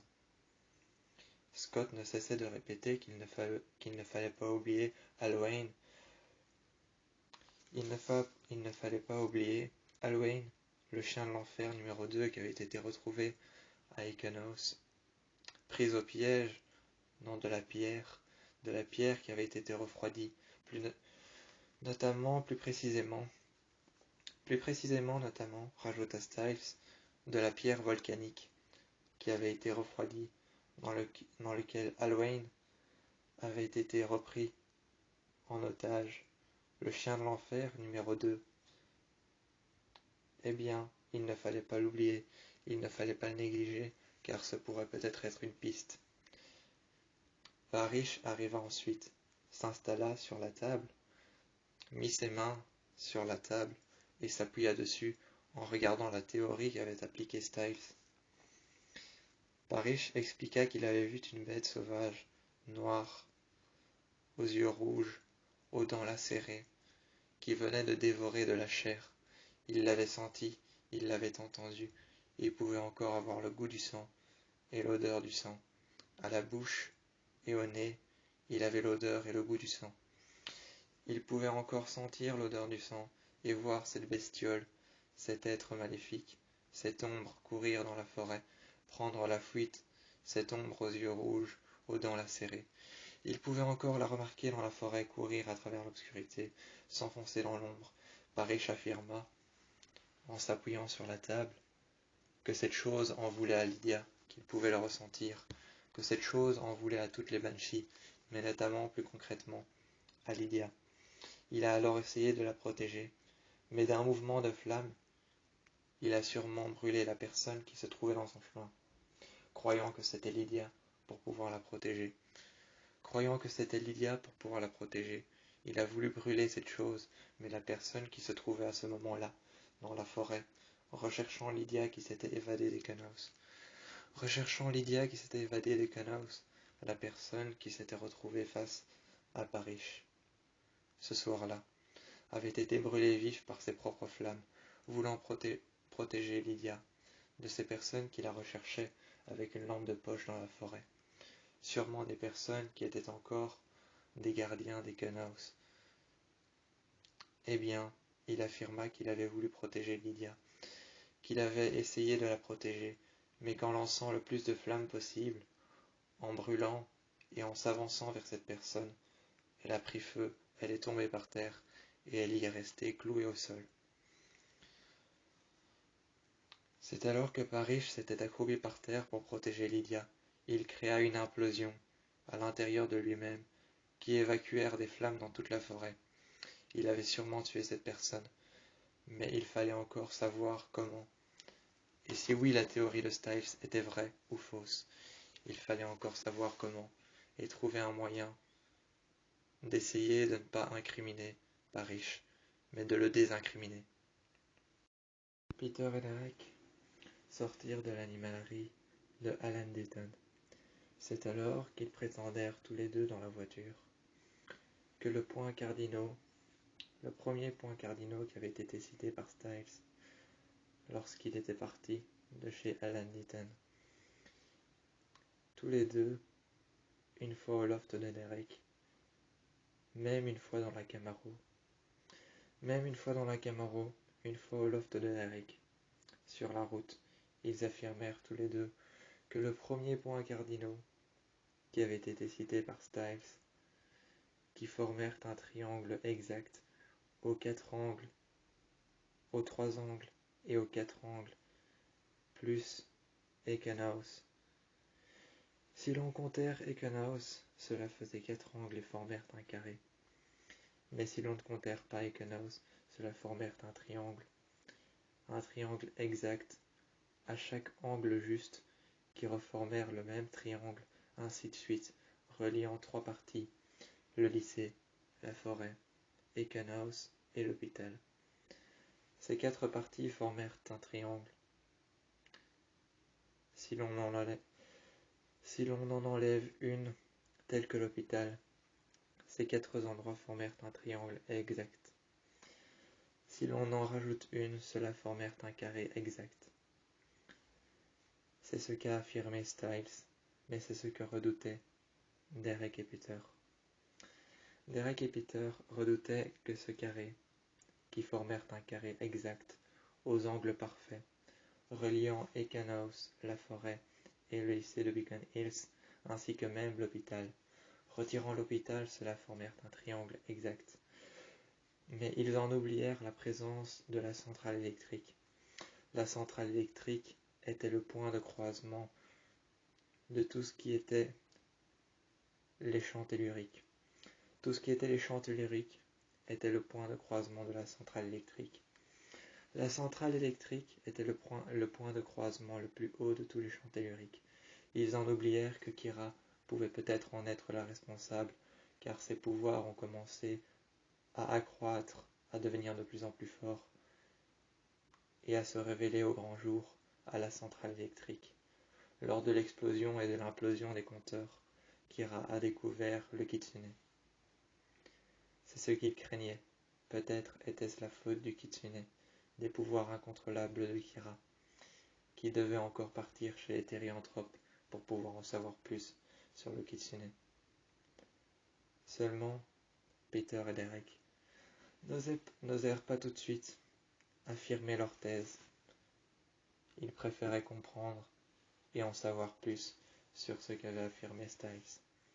Stiles, qui lui avait rejoint Lydia. Plus tard, chez elle, Stiles avait rejoint Lydia.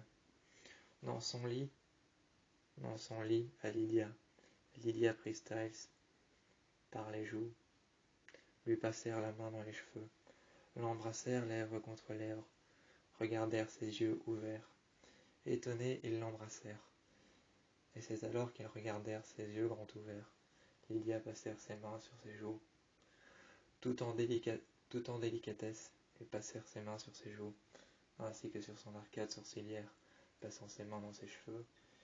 Elles gardèrent Stiles contre lui. Stiles gardèrent Lydia contre elle, tout en passant ses mains sur ses côtes, rejoignant ses épaules. Ils s'embrassèrent et restèrent ainsi, comme ça, toute la nuit. Ils parlèrent de tout et de rien, dans le lit de Lydia, de ce qui pouvait se produire ensuite. Et Kira, elle était rentrée chez elle, pensant que c'était peut-être de sa faute, car lorsqu'ils étaient à l'animalerie, chez Alan Dayton, elle n'avait absolument rien affirmé. Elle s'était taite, elle n'avait rien dit. Elle s'était taite, tout comme Allison, qui n'avait absolument rien dit non plus. Elles avaient tout écouté. Lydia, Allison, Malia. Malia qui avait peut-être affirmé certaines choses, mais qui pour le moins, comme Allison, comme Lydia et comme Kira, s'était taite et n'avait rien affirmé. C'est alors que Lydia, dans les bras de Stiles, sur son lit à elle, Stiles qui regardèrent ses yeux, passant ses mains le long de ses côtes, l'embrassèrent une nouvelle fois lèvres contre lèvres, lui demanda pourquoi elle n'avait rien affirmé et comment est-ce qu'elle avait trouvé sa thèse. Ils posèrent son bic et son carnet rouge sur la table de lit de Lydia. Ils enroulèrent les plans et les laissèrent tomber par terre. Lydia se posèrent les jambes croisées sur son lit, et dit alors à Stiles en passant sa main sur ses joues, sur son arcade sourcilière, ainsi que dans ses cheveux. Elle lui dit alors tout simplement, après l'avoir embrassé une seconde fois. Elles retirèrent ses lèvres et lui dit, c'était juste magnifique et bluffant. Seulement, il fallait encore prouver si c'était la vérité ou si ce n'était qu'une affirmation. Il fallait encore prouver si ce n'était qu'une affirmation, si c'était la vérité, ou si la thèse de Stiles était juste, car il n'avait pas encore entendu, ni même pu laisser la place à Peter et à Derek pour qu'ils puissent affirmer leur thèse à eux. La thèse que c'était peut-être la faute du Kitsune, de Kira qui n'avait pas encore l'entièreté des contrôles de son pouvoir. Allait-elle partir chez les Thérianthropes ou non? Cela restait à prouver. Était-ce une thèse, une théorie, une banale application de théorie qui avait été déposée sur table? Et la théorie de Peter et Derek était-elle vraie? Cela restait à prouver.